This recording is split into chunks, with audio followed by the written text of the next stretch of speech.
Olá, seja muito bem-vindo, muito bem-vinda a mais um encontro aqui no canal das Ciências Jurídicas da Grão Faculdade. Sempre um momento de conhecimento, de partilha, para que possamos trazer temas atuais, relevantes. E a convidada de hoje, ela tem um nome que já a representa: Maíra Vida. Maíra Vida é uma irmã na luta antirracista, ela é baiana e eu tive o prazer de conhecê-la em um dos eventos que participei aí na Comissão de Direitos Humanos e desde então a gente tem trilhado aí grandes partilhas de temas, de assuntos e eu a convidei para que ela pudesse vir aqui hoje partilhar um tema muito importante com vocês. Maíra, seja muito bem-vinda. Você que tem a vida no seu nome, vida de luta, vida de perseverança, de partilha, saiba que você foi um grande encontro, já te elogiei várias vezes, mas tenho certeza que para os nossos alunos da Grão Faculdade é um prazer imenso ouvir aqui os seus conhecimentos. Muito obrigada pelo aceite. Professora Núbia de Paula, também minha amiga querida, é uma grande alegria poder compartilhar com você que sempre debatemos, no final das contas, os temas da vida, do direito, que interessam a nossa sociedade, temas emergentes, importantes, e que acabam sendo recorrentes também nas nossas práticas jurídicas, nós que somos advogadas, não é? Somos advogadas há mais de 15 anos, enfim. Eu fecho 15 agora, mas sei que você tem um pouco mais de tempo. Eu sou mais velha, né, Maíra? Você é mais experiente. E ininterruptamente, entendendo que essa prática também, de certo modo, nos prepara e nos concede o acúmulo necessário para a docência, para a educação social, para a educação popular e em direitos humanos. Então é uma grande alegria que o GRAN tenha aberto as portas para mim nesse momento e que seja o início de uma caminhada feliz e mais próxima. Nós do GRAN é que ficamos felizes com o seu aceite. Para você que está nos ouvindo, aluno, aluna, você que ainda não é aluno da Grão Faculdade, a Maíra Vida é advogada, é professora, é palestrante, é especialista em educação pela UNEB e pesquisadora em Direito e Relações Raciais pelo PDRR, aí da Universidade Federal da Bahia, terra maravilhosa. Além disso, a Maíra é uma ativista de direitos humanos, sobretudo da questão racial e da questão antidiscriminatória. E por isso eu a convidei para falar de um tema que casa muito bem, né, Maíra? Inclusive com o tema da redação do Enem, que foi aí domingo passado, né? E a Maíra vai falar sobre estado de coisa inconstitucional, o sistema carcerário e o racismo antinegro. Maíra, esse tema é urgente, é necessário, e as pessoas muitas vezes perguntam, mas o que seria esse estado de coisa inconstitucional? O que seria, na verdade, esse estado de coisa inconstitucional, partindo da premissa que eu tenho uma Constituição cidadã? Então, os alunos, os ouvintes são todos seus, dê o seu show. Querida, muito obrigada. Eu quero lembrar a todo mundo que nós chegamos no aniversário de 200 anos de constitucionalismo do Brasil. Nós tivemos um processo de constituição de um diploma que atualmente é considerado democrático, é considerada a Constituição Cidadã, que perpassa muitos atravessamentos que foram das tensões entre diversos segmentos da sociedade que buscaram a afirmação de liberdades de direitos, o reconhecimento, especialmente de grupos minorizados em representação, para que, se tratando de políticas públicas e correções de desigualdades, o Estado pudesse ter uma posição mais proativa e programática. Daí, o que a gente percebe em relação ao estado de coisas inconstitucional, como sendo um instituto reconhecido pelo Supremo Tribunal Federal, é que é forçoso e duro reconhecer que mesmo pós-redemocratização, a nossa democracia segue cambaleando, professora. E por que é forçoso dizer isso? Porque foram tantas as lutas libertárias e emancipatórias, se nós formos perceber, eu falei dos últimos 200 anos, pensando essa construção normativa, o pensamento constitucional brasileiro. Mas se a gente for para trás, quantos mais séculos nós tivemos de lutas mobilizadas pela sociedade civil organizada, por esses movimentos sociais, grupos de categorias de classe, enfim, em torno justamente do reconhecimento de direitos mínimos, direitos fundamentais.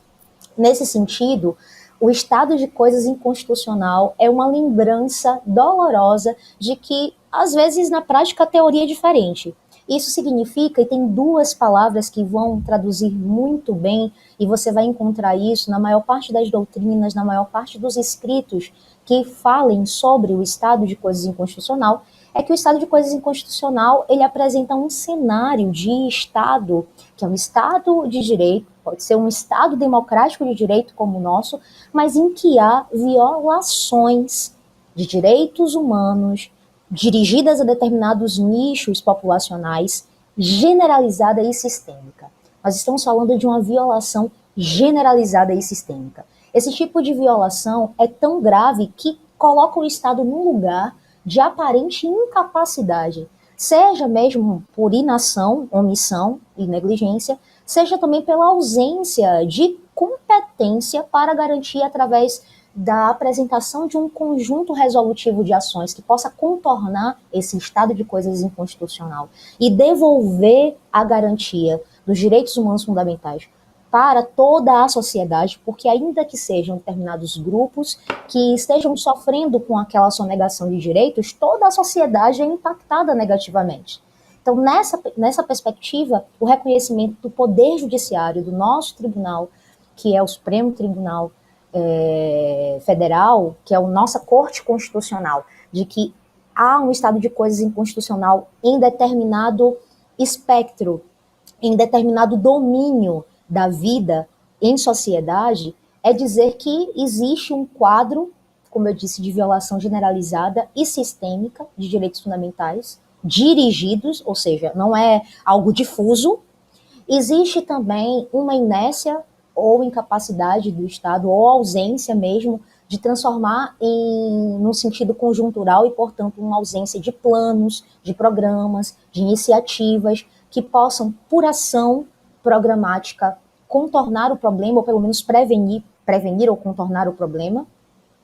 E também, necessariamente, uma intervenção, e aí vem uma ação que é, em alguma medida, atípica do Poder Judiciário, na perspectiva de buscar que o poder público tome, adote transformações que vão ser para além de transformações, minha amiga, protocolares. Nós estamos falando aqui de uma disputa estrutural, de modelo institucional, para que se garanta que um conjunto diverso e não localizado, ainda que os problemas pareçam localizados, mas se é um problema sistêmico e generalizado, entende-se que a solução também precisará de vir de atores, agentes públicos e políticos, né, num sentido mais amplo, e aí é forçar essa atuação plural dessas autoridades em torno de uma estratégia que possa dirimir e contingenciar todas as mazelas causadas pelo estado de coisas inconstitucional que eventualmente tiver sido reconhecido. É muito interessante isso, sabe, Maíra? E eu me pergunto duas coisas. Primeiro, é sabido que o Supremo Tribunal Federal já reconheceu o estado de coisas inconstitucional, e eu gostaria que você me trouxesse alguns exemplos de demandas que tratam esse debate, que trazem esse litígio estratégico. E num segundo recorte, eu gostaria de entender qual que é o papel, por exemplo, das nossas entidades de classe, a OAB, nós como advogados, o que a gente pode contribuir para esse fenômeno, para que possa abarcar não só a ação do judiciário, mas uma ação para além do judiciário. Perguntas difíceis para que a gente possa responder, primeiro, elaborar e responder em pouquíssimo tempo, mas a gente consegue. É importante primeiro resgatar que essa inteligência do Instituto, do Estado de Coisas Inconstitucional, é algo que nós não encontramos na nossa Constituição. Olha só, que coisa importante de se saber. Em nenhuma das nossas legislações, sejam elas domésticas, sejam elas internacionais, ratificadas, portanto, dentro do procedimento do Congresso, que nós sabemos que incorporam elas em grau de paridade, e nós temos esse reconhecimento do Supremo Tribunal Federal, portanto, em algumas hipóteses, como você também reforçou, e eu também tinha dito anteriormente, Mas essa circunstância, embora demandada no Brasil e já com alguns resultados proeminentes, ela parte de uma inteligência que é da América do Sul. Eu queria situar isso porque isso me lembra muito uma intelectual e uma grande escritora e professora, que é a Lélia Gonzalez. A Lélia Gonzalez, ela sempre reivindica que há uma experiência américa na América Latina, ou seja, uma experiência que provém da inteligência de povos ameríndios, de povos originários indígenas e de povos diversos negros africanos que foram trazidos cativos, sequestrados no tráfico transatlântico, e que essas inteligências se reorganizaram para garantir a sobrevivência e a construção de uma lógica de bem viver a despeito das adversidades do processo de colonização e da colonialidade na contemporaneidade, que é a sobrevivência de algumas práticas, de alguns padrões das relações e instituições, enfim, que vão ali mostrando para a gente que a nossa democracia carece de bastante aperfeiçoamento para que ela possa garantir uma cidadania plena para todas as pessoas e grupos sociais.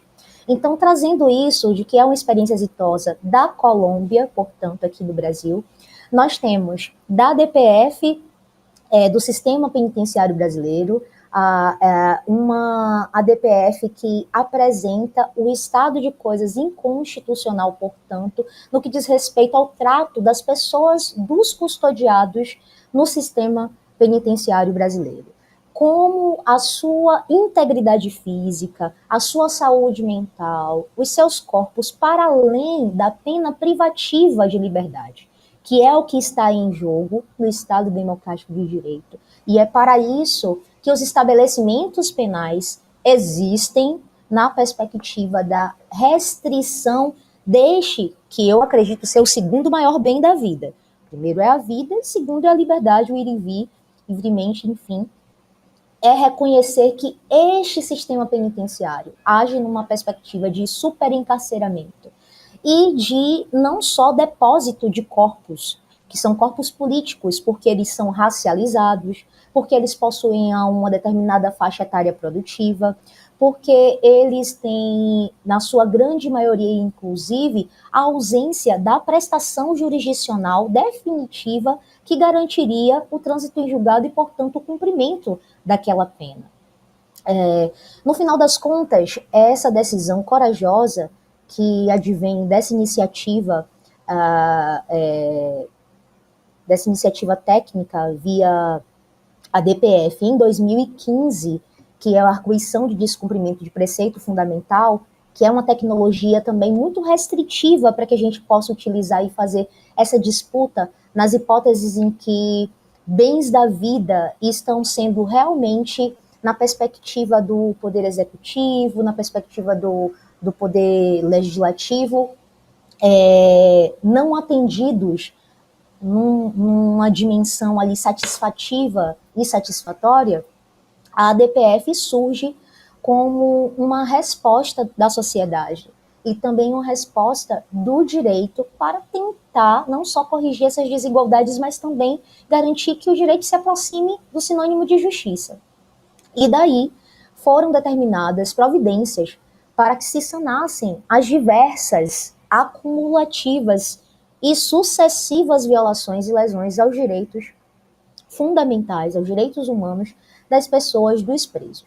E a gente tem a DPF 973.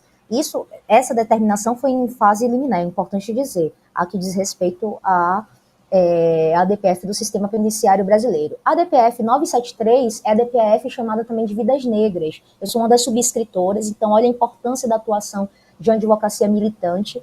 É uma arguição de descumprimento de preceito fundamental, minha amiga, que vai dizer necessariamente pela via da Coalizão Negra por Direitos e também por diversos coletivos de mães vítimas do terrorismo do Estado, que existe um preceito constitucional inegociável, que é o direito à vida, portanto, está ali no artigo 5º, inclusive, dizendo que ele é inviolável, o que quer dizer que ele não deve ser violado, mas, lamentavelmente, pode ser violado, tanto por particulares quanto pelo próprio Estado.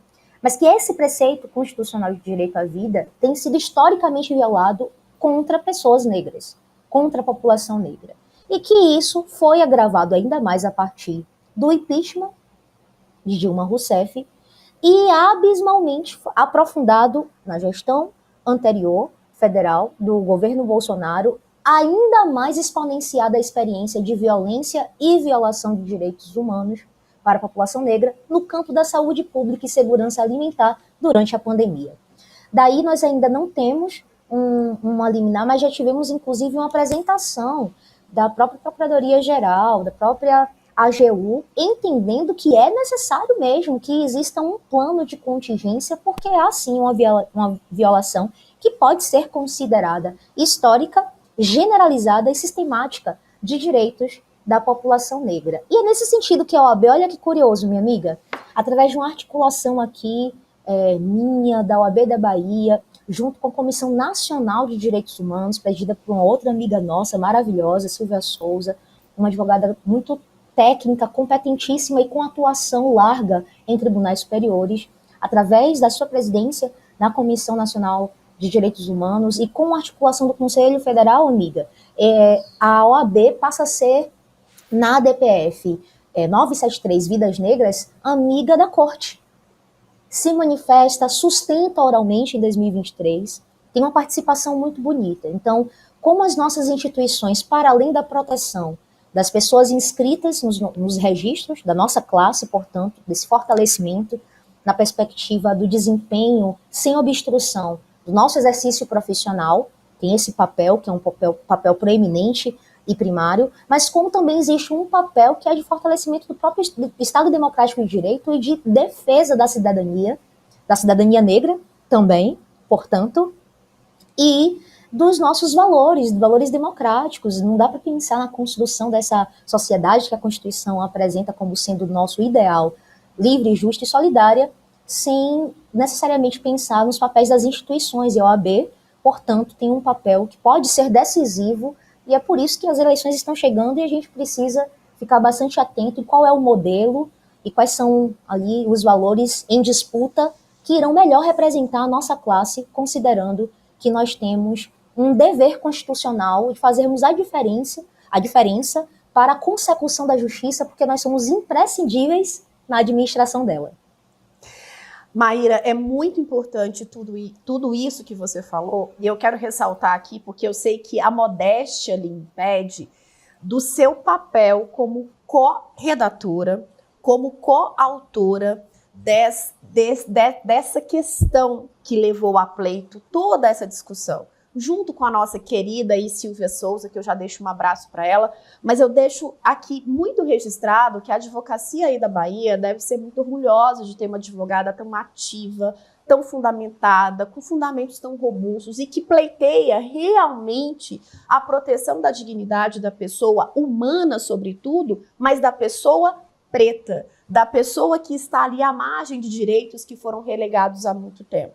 Então, essa questão da ADPF é tão importante e é tão relevante que a sociedade tem em mente que nós, advogados, como somos imprescindíveis à questão da justiça, nós estamos, sim, para além das questões judiciais. Nós precisamos impedir, nós precisamos ali estar atentos para evitar que essas formas de discriminação, essas formas de segregação, elas continuem, principalmente nos ambientes institucionais.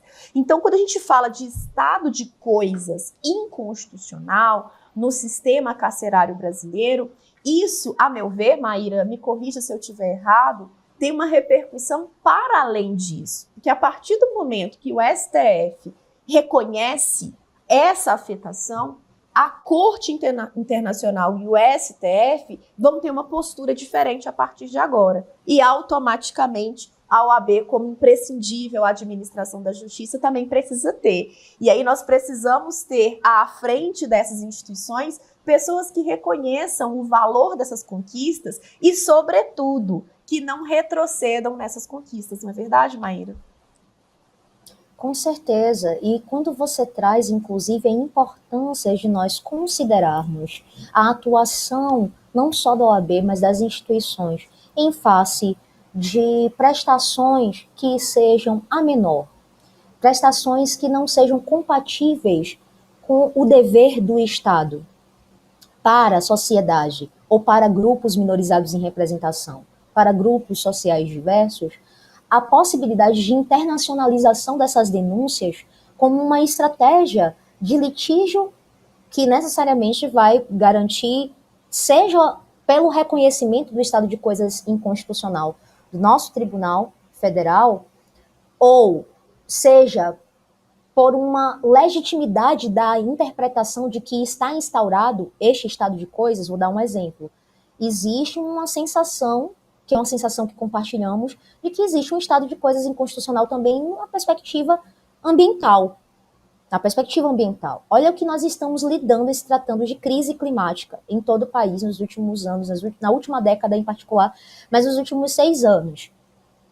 Mas o STF se manifestou dizendo que era importante criar um plano, mas não reconheceu o estado de coisas inconstitucional. Então, nem sempre a manifestação social e a própria judicialização, o levante dessa demanda para fins de um litígio estratégico, vai ser reconhecido. Mas o fato de não ser reconhecido no plano do direito não quer dizer que no plano de fato inexista. Inclusive, o plano do direito, ele só existe porque o fato social, ele passa a se revestir de elementos de juridicidade. É importante a gente dizer isso. E na lógica da internacionalização, o que eu queria mesmo dizer é que a OAB da Bahia, pela primeira vez na história, consegue internacionalizar denúncias de racismo religioso, que é um tema para o futuro nosso, de diálogo nosso, e apresenta a partir de 6 experiências de acompanhamento interno da Comissão de Combate à Intolerância Religiosa, de ações no sentido repressivas, as ações também preventivas e as proposições para a superação daquele estado de coisas, internacionaliza e apresenta um relatório para o escritório do Alto Comissariado da ONU, numa visita que a ONU faz aqui na Bahia. Então, esse é um papel de uma instituição que é independente, que possui autonomia, que pode falar por si mesma, sem quaisquer ligações, vinculações espúrias ou de codependência viciosa do sistema de justiça e de outras figuras ou agentes políticos. Isso não é fácil de se conquistar, não é raro, mas também não é tão simples, e é por isso que é importante a gente fazer esse adendo. Mas pensar o estado de coisas inconstitucional como sendo um litígio estrutural e, portanto, o revolver de alicerces e até mesmo de ideologias supremacistas, amiga, é pensar que o estado de coisas inconstitucional é uma excepcionalidade, sim, mas, mesmo enquanto excepcionalidade, demanda a criação, a imaginação jurídica e a superação, muitas vezes, de um lugar que não é só o da dificuldade ali, da complexidade do fenômeno, porque o racismo é um fenômeno complexo, não é? A Demais. lógica do biopoder do sistema penitenciário é também um fenômeno complexo, mas nós estamos falando também de mexer e deslocar a vontade política de quem detém o poder, a competência para poder responder ao estado de coisas inconstitucional, que não vai estar localizado em uma única secretaria, em um único ministério, em uma única casa parlamentar. É essa tentativa de revolver esses alicerces e garantir uma fusão de esforços, uma reunião, uma reordenação de esforços.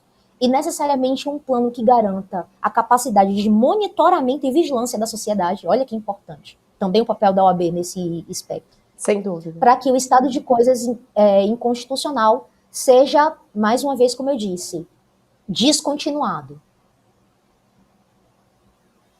Nós precisamos de ações, né, Maíra? Nós precisamos, a partir dessa excepcionalidade, construir ações conjuntas para que possamos mudar essa realidade social. Maíra, eu ficaria aqui horas te ouvindo. Você sabe disso, sabe que eu sou uma profunda admiradora da sua intelectualidade, uma advogada tão jovem e tão formada em suas ações, em suas práticas, então isso me encanta profundamente. E como você já tocou no assunto aí de racismo religioso, eu confesso aqui aos nossos ouvintes que eu conheci a doutora Maíra palestrando sobre racismo religioso, e eu fiquei profundamente encantada, e eu não posso privar os meus alunos de ouvir pelo menos uma pequena fala sobre racismo religioso, e por isso eu já te convido então para que permaneça aí, para que a gente possa falar um pouquinho de racismo religioso. Você topa, Maíra? Vai ser uma grande alegria. A gente já tinha esse combinado, mas agora que ele vai chegando mais próximo de se materializar, minha alegria só aumenta. Vamos falar sobre esse tema também, que é um tema de máximo interesse do campo do direito, de todos os campos que dialogam, inclusive, com o direito, né? Então, vamos nessa. E é muito importante a gente ressaltar aqui para os nossos ouvintes, nossos alunos, não alunos, interessados em temas atuais, que temas como o estado de coisas inconstitucional, temas como racismo religioso, são mais do que uma ação ao combate ao racismo e discriminação. São temas que vão perpetuar a prova do Enem, você tem a prova disso no domingo passado, concursos públicos que vão explorar essa matéria e, mais ainda, o mercado de trabalho que procura por profissionais com essa consciência, para além da consciência técnica, uma consciência também social e política. Então, para finalizar aqui o nosso encontro, Maíra, eu gostaria que você deixasse um recadinho com base aí, resumindo sobre o estado de coisas inconstitucional, para que possamos nos despedir do pessoal.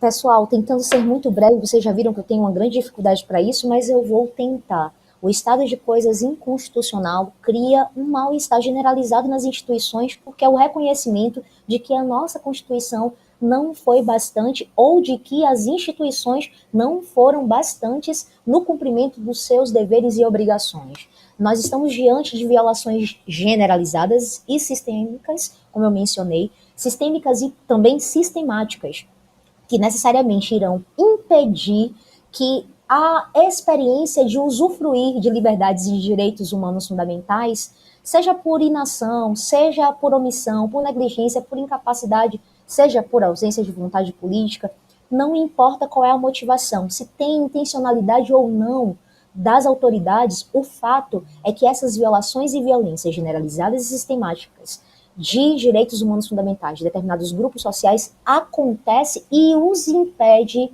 de terem a sua vida plena e a sua cidadania também garantida. E é nessa perspectiva que o reconhecimento via Supremo Tribunal Federal do estado de coisas inconstitucional vai deflagrar tanto este quadro de violação público, reconhecido, notório, incontroverso, e, portanto, um papel a ser designado de construção de uma plataforma de respostas que possa integrar todas as autoridades, agentes públicos e políticos, todas as pastas executivas, enfim, todo mundo que perpassa e gerencia em alguma medida um pequeno ou um grande poder dentro do poder público, portanto, para garantir que, de forma conjuntural, seja dada uma resposta para um problema que é também conjuntural.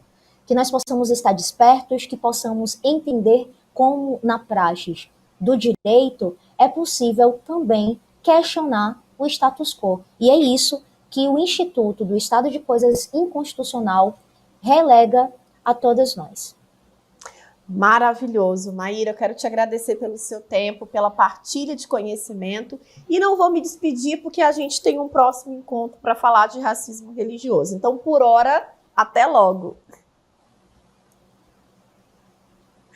Pessoal, vocês que estiveram conosco até aqui, muito obrigada pela audiência, pela presença. Não se esqueçam de curtir, de comentar, de compartilhar. É muito importante o seu engajamento aqui no canal para que a gente possa trazer cada dia mais conteúdos que sejam atuais, interessantes e relevantes para o seu desenvolvimento acadêmico e profissional. Até o próximo encontro.